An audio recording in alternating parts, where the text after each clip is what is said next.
Hey guys, Cream Crazy here. Welcome to In the News! Bulletin 16, if you have been keeping count, because these things have not happened regularly. And I tell you now, this is why on Wrestling Rant I'm on 50, and here I'm only on 16. Because I did cancel it for a while, I'd probably be on roughly the same round about now. Now, you're probably wondering why this is happening on a Monday. Well, I did it before from Wednesday to Wednesday and then Friday to Friday, and I thought it doesn't really work. And I was thinking Monday to Monday, because then at the start of a week I get to have everything there. Every bit of news that's happened in the last official week is documented. I mean, sure, some of the news in this bulletin comes from last Sunday, simply because one of them was so big I had to include it. So, say what you will, In the News will now happen on a Monday, and because it's also the night for Raw, I can give some little bit of build-up to that. Because something big happened in the build-up to Raw today, and it is a massive story. So massive, in fact, it's confusing people over whether it's real or not. And I bet if you've been on the wrestling news sites or Facebook today, you will know exactly what that is. Because John Cena was involved in a car accident on the way to Raw this evening when he's on an SUV with him inside was rear-ended by a Honda Civic, which was first reported, may I add, as a tractor trailer. Cena was on his way to do some media work, promoting his match with Cena and Rock, with him and Rock at WrestleMania, as well as tonight's Raw, before going off to Raw later. But due to the accident, he failed to turn up, which is obvious because if he's involved in a shunt, it's going to hurt him. There were no injuries to any of the SUV's occupants, and Raw is scheduled to go tonight as planned, with Cena having a match against Mark Henry. Right, this is where it's the fact is, everyone was saying this, that if Cena got injured, then Mr. McMahon would have a heart attack, and there were a lot of jokes going around saying, "Oh, who's gone to hospital, Vince or Cena?" It's fucking hilarious, and that's just the way the internet works. But I actually have a little doubt coming into this. Obviously, it's going to be played out on Raw that he managed to fight against the odds in a car accident, then he's going to beat Mark Henry on Raw. Simple. And I honestly think this is, I wouldn't say a work because there is photographic evidence for it. And that's what makes me go, yeah, this is all 100% real. Because there's no way they would fake footage like that. Or maybe they could. I don't know. It's obvious this is being used to heighten up Rock. And everyone was looking back to Rikishi versus... it was back to Rikishi. And Stone Cold was saying, I did it for The Rock. I did it for The Rock. And that joke's been springing up everywhere. That joke's been fucking everywhere since about 4 or 5 hours ago, and it's been hilarious. Now, say about it what you will. Work, real, say what you will. We were all holding our breaths that Cena had not been seriously injured. Well, some people were laughing their arse off. And in some cases, I found it slightly ironic that on Facebook, when I checked, the first minute I checked, with WWE's Facebook page, it said John Cena in car accident. There were 1,872 likes. Okay, if it was anyone else, I bet that like count... The fact is, because there's a like count with someone having a car accident, it makes you feel why there is even the fact that you can like that. It makes you feel that you're kind of sick clicking that. And that's pretty shit, if you think about it. I mean, that's... Then again, it's good to know that John Cena came out of that virtually unscathed. Maybe he's a bit rattled, but Lord knows, when we look on Raw tonight, everything should be fine. And this is the news story from Sunday I had to bloody pick out. WWE Hall of Famer Road Warrior Animal, stated on his Extreme Pro Wrestling radio show, he doesn't consider WCW, former WCW and current TNA wrestler Sting an icon of the industry until he joins WWE. The tag team legend said that Sting is not in the same league as guys like Triple H, Stone Cold, or The Rock. Sting will never be considered a legend or icon until he lets his pride go and joins WWE. He needs to bury his personal issues and just get into the WWE. Sting has to come over there to be that guy. It's a bigger stage. Impact is one thing, but the WWE is way bigger. And you know what? I 100% agree with the Hall of Famer on this point. Because, think about it. Sting, okay, your WCW matches, as they are now owned by WWE Incorporated, they can officially be promoted on the 24/7, all that stuff. But, until you go into WWE, until he leaves TNA and goes there, he won't be in the Hall of Fame.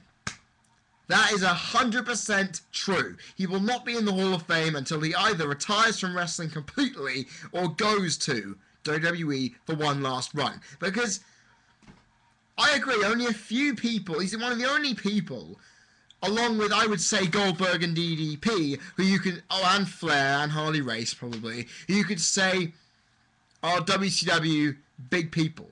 Guys who, I would say Hulk Hogan and the NWO, but they were already big before they got there. And the fact is, they all went there. Harley Race, Ric Flair, Diamond Dallas Page, Goldberg, they all went. Even Vince Russo was there, then went to WCW, then fucked it up, then went to TNA. The fact is, you are known in the industry if you go to WWE. Simple. And the fact is, if Sting doesn't do it, he's going to regret it. And I know I reported in a news story, in the news a while back, that Sting has wanted to go to WWE. He wants to fight Undertaker. He wants to take part in WrestleMania. The fact that he wants to is enough. The fact that he's... The thing is, if I had the opportunity to choose between TNA and WWE, which one would I fucking choose? It's obvious I would choose WWE over TNA 1,000,000 times over. Hell, I would choose Ring of Honor over both. But the fact is, Ring of Honor doesn't factor in the equation here. This is the principle. You are not known... I mean, sure, Sting is known by so many people in the wrestling industry.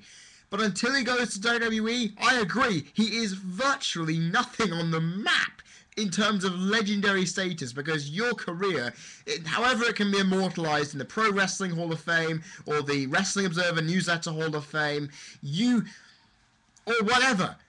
Even if TNA made a Hall of Fame, I don't really think they could get away with putting Sting in it, because WWE may be the giant conglomerate that took away WCW in all the territories, but if you go there, you're making a name for yourself. You are officially on the biggest stage there possibly is in your industry, and even if it is for one last shot at greatness, you will get your legacy from WCW, from the NWA, broadcast absolutely everywhere. People who don't know you, the young kids I mean, will know who you are, and they will then sing your praises.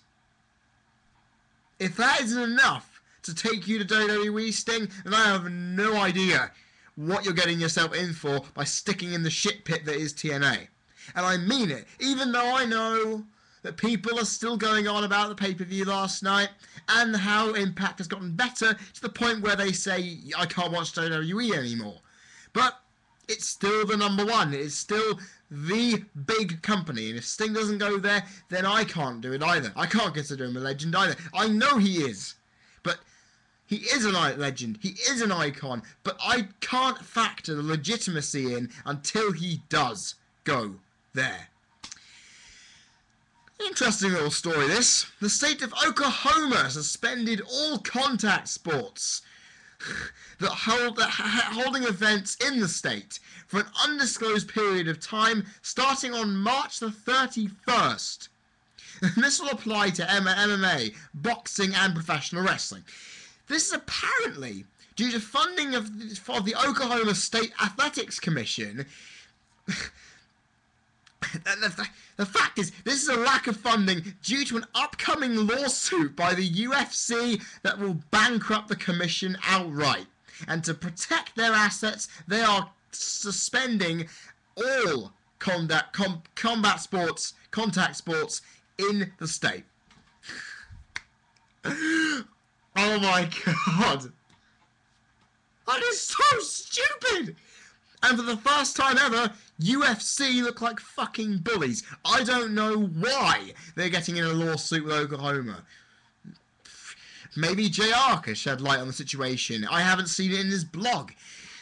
It just seems mighty stupid that one company threatens to ban one company from one sector of the contact sports genre of sport effectively can shut down the entire area to MMA, boxing and wrestling just because they want money and have a lawsuit to carry. Does it make sense? No. I was laughing my arse off when I heard this, because I don't think it's real. But at the same time, it's coming from a legitimate body. How can I possibly doubt its legit authenticity that way? And WWE had an event penciled in for October. That ain't gonna happen now because they haven't bloody put the... Good thing is they haven't put the tickets on sale. They're lucky. They haven't even put the tickets on sale. And look, this is by far one of the stupidest things I've ever heard. Oklahoma is going to miss this. Oklahoma is going to miss MMA, boxing and wrestling. JR, and a rumour from some person, is going to vacate the state out of protest. That ain't going to happen. Although I'm just wondering, apart from the Sooners, what else has he got to do in Oklahoma? He won't be able to go to his hometown and get a giant cheap pop now, would he? No. That ain't going to happen anymore. And I feel when this gets repealed, it'll probably be when UFC drops its lawsuit, or when UFC just don't seem to bother and they get paid when they've got enough money to get out. And it proves that UFC, I don't know why this is occurring, but they sound like douchebags to try and bankrupt an athletics commission in one state. If someone can tell me why UFC have a lawsuit against them, please tell me in the comment section to make the story a lot clearer for me, because I'm a little bit confused and it will benefit everybody, because if I'm confused, you guys probably are confused. It doesn't work out. Former WWE Divas champion Maryse has criticised WWE's handling of the Divas division since her arrival in the company. In an interview with Running the Ropes show, Maryse said that, you know, it's changed from what it was like in 2007 when it had 12-minute pay-per-view matches, now to 30-second matches. It's hard to make a crowd relate to you when you talk on the microphone. You only have a minute in the ring, and you have 10 divas in the ring at the same time, so you can't build a character and you can't make people relate. It's impossible to get over. She went on to say, I just wish the girls were given more time to work because there is potential, but there's no time. They need to give them something so the WWE can receive something. And if they don't, they'll never get anything from it. And that's 100% right. I keep agreeing with these people, with these wrestlers, because it's fucking obvious they're telling the truth. And in this case, it's blunt. Because you can go from 2006, 2007, a bit of 2008, where the Divas matches had a central point in the show. In fact, go back to 2003, 4, possibly 5. Remember Lita and Trish Stratus main evented Raw? Yeah. Don't believe me? Go look it up on the internet. The Google is wherever it is on your page. It's a search bar on my internet browser. Go search Trish versus Lita main event of Raw. Because it is true. It has happened. Women's wrestling used to at least be something we were interested in. And to be honest, from 2000 roughly to 2004-5, the women were given a decent amount of time with decent opponents and decent matches. The fact that now we've got a tag match at WrestleMania with a celebrity, I don't know who the fuck she is, and we've got 3 decent women's wrestlers just not doing anything. And I've critiqued the women's division before. I've critiqued the women's division and its issues. And this is a fundamental one, that if one of the most successful, and albeit one of the hottest, because I don't obviously rank any of them on a hot scale, but Maurice is the only one I would ever say, well, in any case, if I ever had the option, I'd bang that. And I feel that it is wrong that they are being limited, because I know WWE has a lot of timing constraints with a lot of people to put on the show. Kind of makes you wonder what would have happened if SmackDown was the women-only brand that WWE were originally planning back in 1999. Could have been something good, could have been something shit, but they really need to understand where they want to go. Because Maurice is perfectly right that they need to be able to give the Divas something so they can receive the benefits. Because what are the girls and women watching WWE thinking when they see their gender in this form? Do they relate to them? Not really. Do they see them in decent matches? No. And that's quite worrying for a lot of people. It is worrying also for me, because there are some fantastic women's wrestlers out there, and to not see them do anything is just rather sad. Because I agree, those 10 Diva tag matches, or 5 Diva tag matches, or 6 Diva tag matches, or whatever they are just stupid. You can't just put clusters of Divas together and expect a story to come out of it. We had a section of good Divas and bad Divas before. In the last couple of years, we could easily see the alignments were across the board, but having them all against each other at once is just too much for the average viewer to take. And I'm not an average viewer, but I would still consider it an issue. Here's a short, great little bit here. This is fantastic news. WWE Hall of Famer Mr. Wonderful Paul Orndorff has announced on the Aftermath Radio with Ardo Okal and Jimmy Corderas that he's free of cancer. And that's just a simple story. Congratulations, Paul. Well done for beating cancer. All my wishes and best of luck to you. That's really good news, and it's one that the world of wrestling have been keeping an eye on for quite a while now. WWE's Chief Financing Officer, George Barrios, was asked at the ROTHOC Growth Stock Conference, that's a bit of a tongue twister, isn't it, earlier this week, on why WWE hasn't made new big stars to replace those who have left or will be leaving soon, such as the soon-to-be retiring Triple H and Undertaker. Barrios said that WWE is going through a changing process. I should have put process there as a typo. After several injuries and retirements over the last couple of years. He did admit, though, it's an interesting fact, that WWE doesn't know who the next big star is. Now, that is interesting, because, actually, to quote Jake the Snake Roberts, in an interview that happened a while ago, I did manage to document on one of these, Mr. McMahon said that Stone Cold wouldn't be able to reach anything more than the 4th match on the card, and yet he became the biggest thing the wrestling had ever seen. And this is where WWE's problem lies. They shouldn't be trying to figure out who the best star is. They should just be leaving these guys to themselves. If they prove to be that over, then they can get pushed to the skies. That's exactly what happened to Austin, because he got a niche. He got loved by a lot of people, and then he just leaped all the way to the top. And that happened because of his character, because he thought up himself, because of the push he got from the Austin 360 line, which Jake the Snake Roberts had a lot of emphasis on saying it was a great thing to happen. And it shows that Vince doesn't know everything. You can't say and make the next big thing. They have to have a connection with the audience that is so unique and so large that they are that big. John Cena's audience reception during his rapper gimmick when he turned face at Survivor Series 2003. You look at since then, up until 2005 when he won the championship, you look at how much great crowd reaction he had. There were only 1 or 2 people, Eddie Guerrero, Undertaker, those guys, maybe I would even say Benoit at the time, had the crowd reaction like that. In terms of a positive, popular crowd reaction, or in the case of Triple H, a very negative one. They need to be able to have that to be able to push themselves. And Cena had it. Cena had the crowd in the palm of his hand. And for the best part of a couple of years after that big title push, he had them still.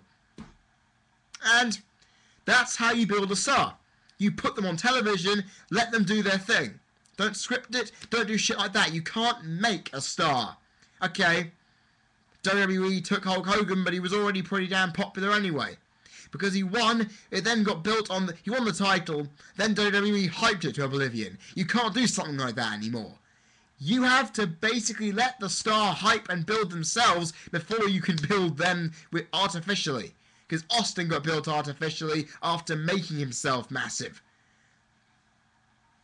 Just do that.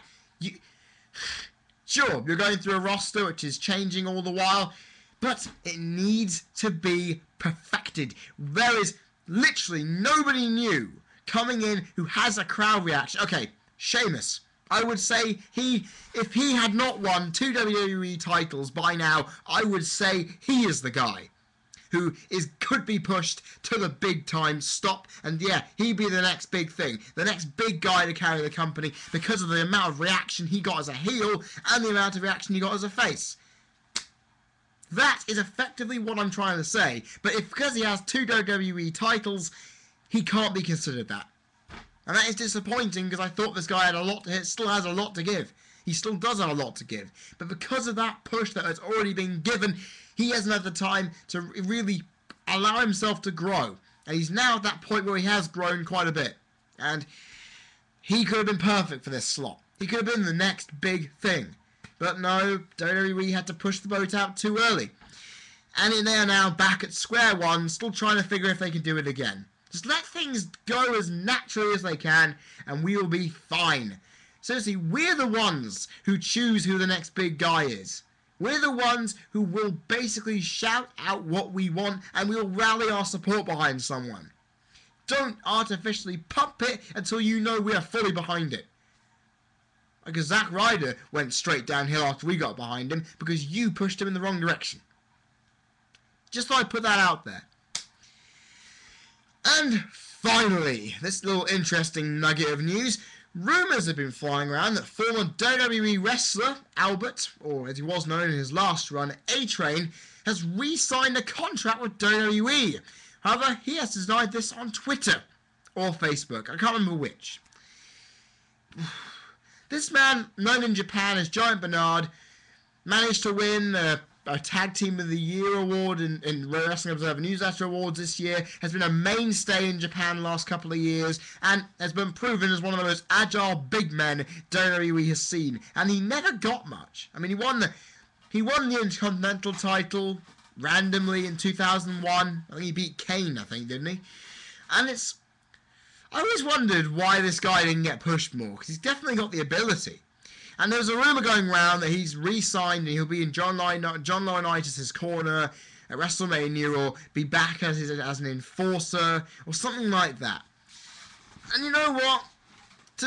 When a guy denies that he's re-signed a contract, you know he's re-signed a contract.